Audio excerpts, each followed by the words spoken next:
Ya, ini Bismillahirrahmanirrahim.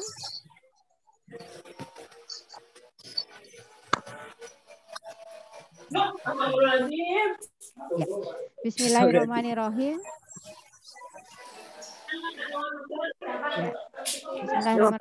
Assalamualaikum warahmatullahi wabarakatuh.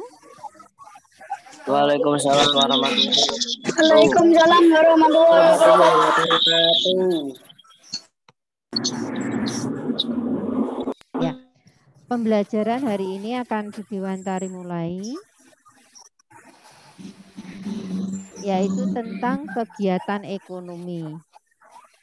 Ya, tujuan pembelajaran kali ini yaitu setelah kalian nanti melakukan aktivitas mengamati gambar, mengisi tabel, dan melakukan pengamatan di sekitar kalian, kalian nanti bisa menganalisa konsep interaksi antar manusia dengan ruang sehingga menghasilkan berbagai kegiatan ekonomi, produksi, distribusi, dan konsumsi.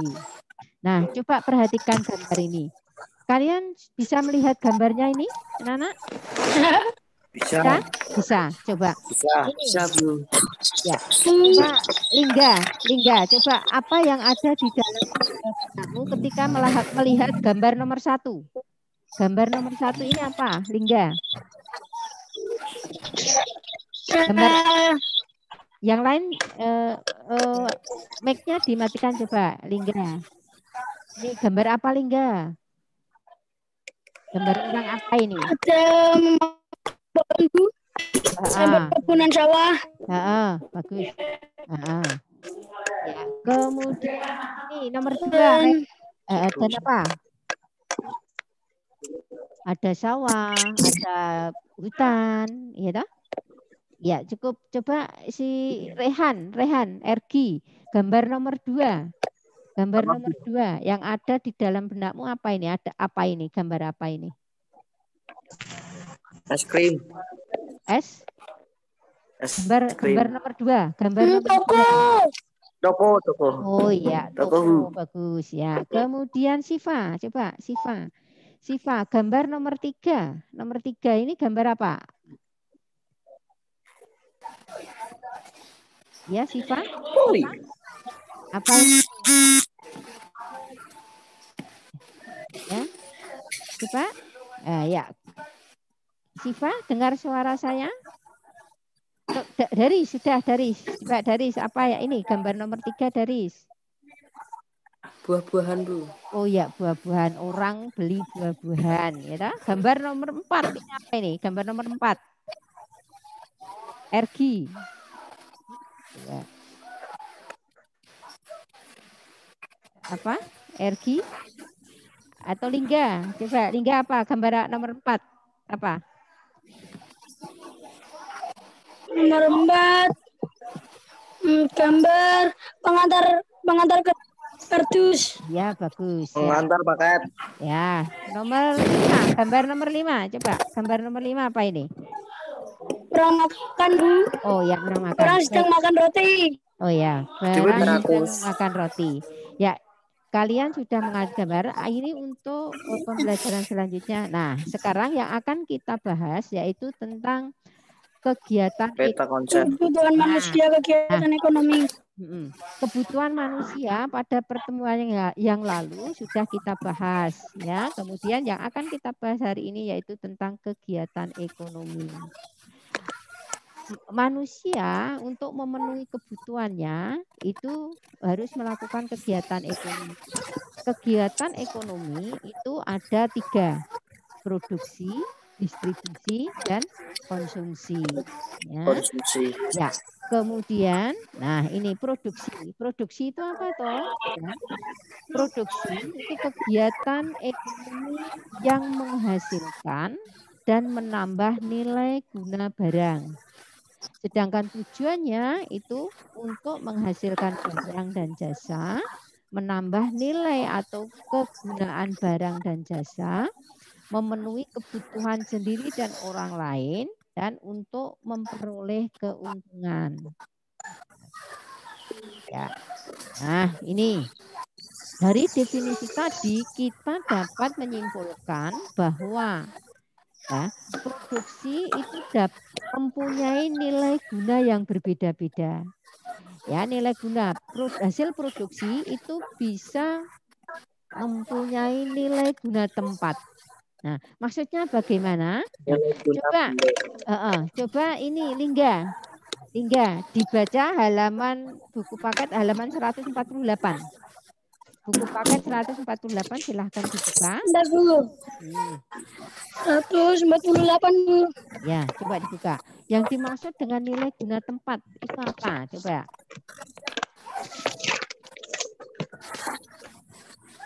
Nilai guna benda forum utility yaitu suatu barang akan memiliki nilai guna ini perubahan bentuk. Contoh perubahan tersebut antara lain kedelai akan memiliki nilai guna lebih tinggi apabila dirubah atau diolah menjadi tahu atau tempe. Perubahan nilai guna tersebut akan mempengaruhi harga dan manfaat barang tersebut. Harga dan manfaat dari tahu atau tempe lebih tinggi dibandingkan dengan kacang kedelai. Ya, bagus. Ya, Bu. Ya, terima kasih. Sekarang coba si Daris, apa yang dimaksud dengan nilai guna tempat? Nah, maksudnya gimana ini? Nilai guna tempat. Yang dimaksud dengan nilai guna tempat adalah nilai guna suatu barang akan lebih tinggi karena perbedaan tempat. Misalnya pasir akan menambah nilai gunanya kalau dibawa ke toko bangunan. Oh iya, bagus. Kemudian apa yang dimaksud dengan nilai guna milik? Ini si Rehan, Ergi. Coba Ergi. Kalau berapa sih? Ya. 148. Iya. Halaman 8 kilo sing. Lagunan pemilikan ownership utility nilai guna barang akan tambah apabila Barang tersebut telah berpindah ke pemilikannya. Misalnya sepatu di toko belum memiliki nilai guna dan akan memiliki nilai guna dan akan sepatu tersebut dibeli oleh seseorang dan kemudian dipakainya. Oh iya. Ya, coba sekarang nilai guna waktu. Sylvia, silahkan Sylvia. Apa yang dimaksud dengan nilai guna waktu? Sylvia. nilai guna waktu. Sylvia, silahkan. Yang lain dimatikan dulu mic-nya. Sylvia, dengar suara saya? Ya, apa yang dimaksud dengan nilai guna waktu? Nilai guna suatu barang akan bertambah kalau barang tersebut digunakan pada saat yang tepat. Misalnya, jari digunakan pada saat pendinginan. Kayu kita Iya, ya itu tadi adalah nilai guna tempat, nilai guna bentuk, nilai guna milik, dan nilai guna waktu. Kalian sudah tahu. Kemudian, nah, ini bidang-bidang ya. Bidang-bidang produksi. Ya, ada bidang produksi ekstraktif, ada bidang produksi agraris, bidang produksi manufaktur atau industri, dan bidang perdagangan industri. Ya, kemudian ada produksi kegiatan produksi yang melakukan Iya. Kemudian, nah ini contoh dari bidang produksi ekstraktif ya, yang diambil dari alam. Kemudian ini adalah contoh dari bidang industri. Ya. Kemudian ini adalah transportasi. Ya. Kemudian ini adalah agraris. Ya, contohnya. Kemudian unsur-unsur yang diperlukan dalam produksi untuk menghasilkan barang, yaitu faktor produksi alam, faktor produksi tenaga kerja, Faktor produksi alam, modal, faktor faktor produksi tenaga kerja, kewirausahaan. faktor produksi modal, 4 faktor kewirausahaan. Iya, kita lanjutkan. Nah, faktor produksi.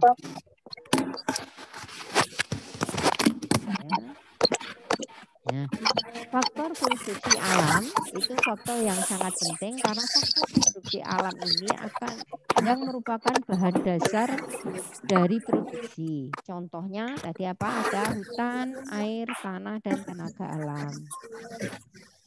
Kemudian faktor produksi tenaga kerja. Ya. Ini faktor produksi tenaga kerja atau manusia itu sangat penting karena barang dan jasa dapat dimanfaatkan karena faktor produksi tenaga kerja. Ya. Faktor produksi tenaga manusia atau tenaga kerja itu dibedakan atau dikelompokkan menjadi tenaga kerja terdidik atau berpendidikan, tenaga kerja terlatih yang mempunyai keterampilan, dan tenaga tidak terdidik dan tidak terlatih. Nah, coba Vera, contoh dari tenaga terdidik itu apa, Vera?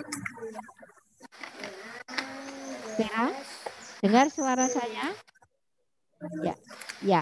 Coba contoh dari tenaga terdidik itu apa?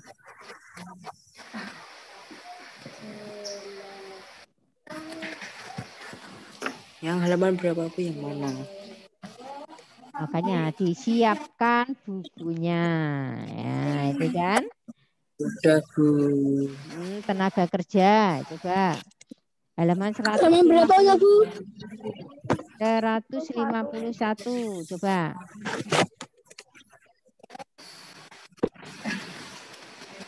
Ya, tenaga kerja terdidik itu contohnya apa? Adalah tenaga kerja yang menempuh pendidikan formal. Ada Contoh tenaga kerja ini antara lain dokter, guru, dan konsultan.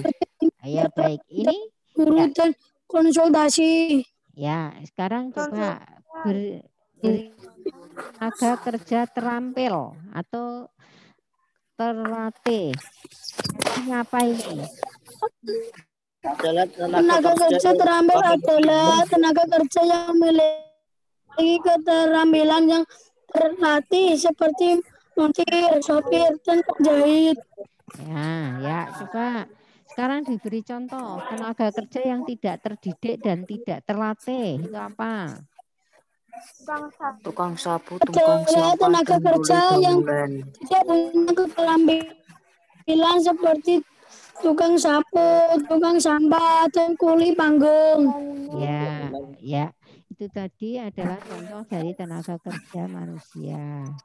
Nah, sekarang faktor produksi modal. Faktor produksi modal itu yang berupa harta atau material, ya, bisa berupa benda, bisa berupa harta atau benda yang dapat digunakan dalam proses produksi untuk menghasilkan barang dan jasa.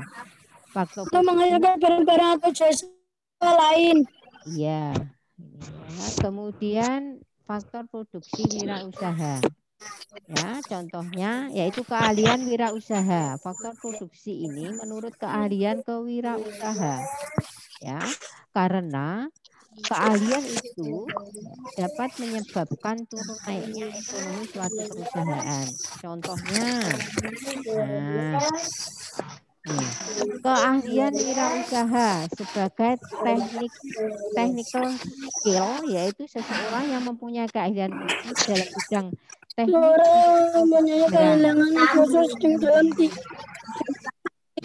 Kemudian managerial skill, seseorang yang memiliki kemampuan yang mengelola sumber daya alam dan berani menanggung risiko.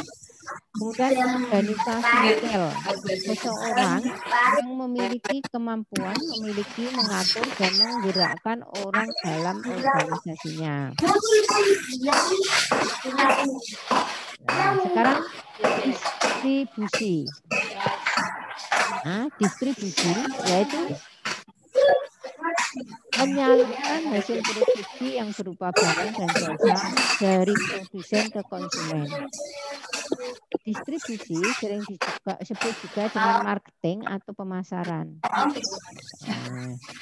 lembaga-lembaga distribusi atau orang atau lembaga yang menjadi perantara antara produsen dan konsumen. Nah, sistem distribusi. Sistem distribusi ya, itu bisa distribusi langsung, yaitu hasil produksi disalurkan langsung oleh produsen ke konsumen tanpa perantara.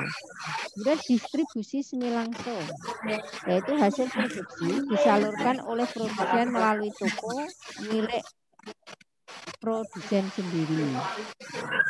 Kemudian distribusi tidak langsung. Hasil produksi disalurkan langsung oleh produsen kepada Suaranya konsumen patah-patah. tanpa melalui penyaluran. Oh ya, masih patah-patah suaranya. Oh gitu, ya.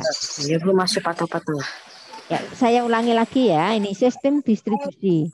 Itu ada distribusi langsung. Hasil produksi disalurkan langsung oleh produsen kepada konsumen tanpa perantara. Coba ini Vera. Vera dengar suara saya? Contoh dari distribusi langsung itu apa, Vera? Vera?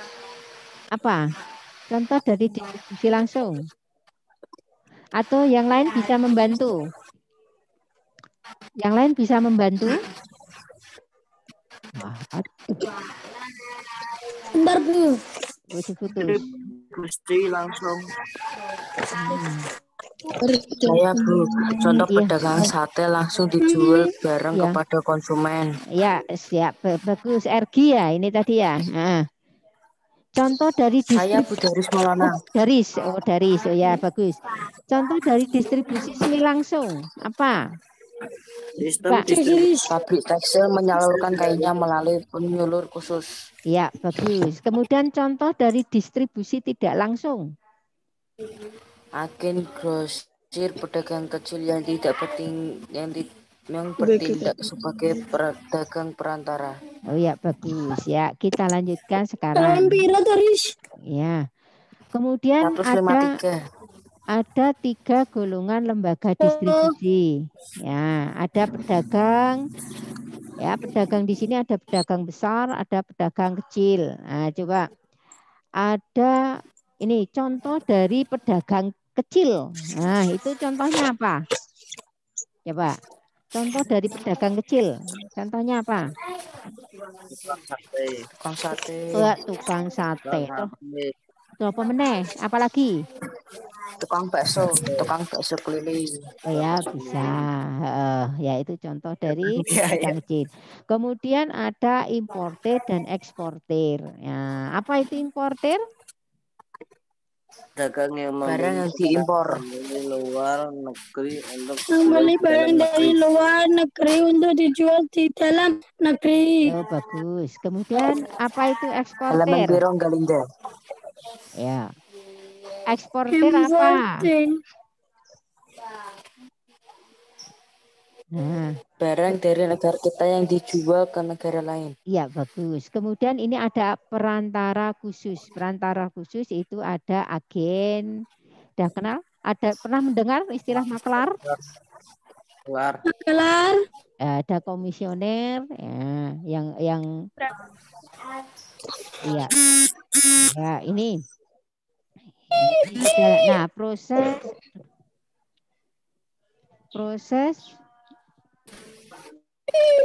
penyaluran barang dari produsen ke konsumen, yaitu dari pabrik, kemudian melalui pedagang dan melalui bisa langsung ke konsumen. Ya. Kemudian konsumen sekarang. Nah, konsumen. Nah, ini konsumen berarti apa? Dari gambar ini coba ini. Dari gambar ini pengertian dari konsumen apa ini? Nah, konsumen. Dari gambar ini. Orang yang menggunakan barang dari produsen. Oh ya, orang yang menggunakan atau memakai barang dari konsumen. konsumen. Ya, terima kasih. Produsen. Dari produsen ya. Nah, ini kegiatan ekonomi yang melakukan kegiatan menghabiskan atau mengurangi nilai barang dan Barang dan jasa. jasa. Ya. Sampai di sini ada pertanyaan? Tidak, Bu. Oh. Ya. Kalau tidak, kalian nanti setelah pembelajaran ini kalian bisa membuka ya. Membuka Google Classroom ya, membuka Google Classroom. Nah, ini ya bisa ya sebentar. Ini bisa kalian lihat ya. Nah, kalian nanti bisa melihat